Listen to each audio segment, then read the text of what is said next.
গ্রাম মাংস বেচি না আপা। দেন না ভাই, এমন করেন কে? আরে আপা কইলাম তো 250 গ্রাম মাংস বেচি না, আধা কেজি নিচে মাংস বেচি না, জানতো ভাই মাংস কেজি কত করে? মামা একদম 480। 480? আপনি দাঁড়ায় আছেন কে, জান না? আচ্ছা আমার একটা কাজ ভাই এনার একটু কর না, আমার 250 গ্রাম মাংস দিতে। ভাই আমার 4 কেজি মাংস দেন।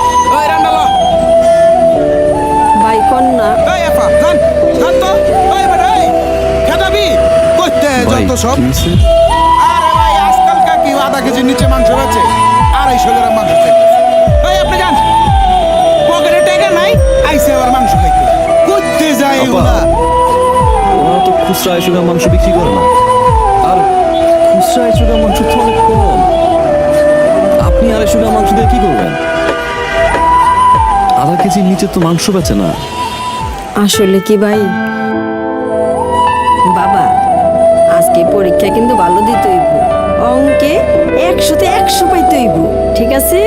আচ্ছা মা। যাও। মা, কি বাবা? আজকে যদি আমি পরীক্ষায় ভালো করি তোমাকে গরু মাংস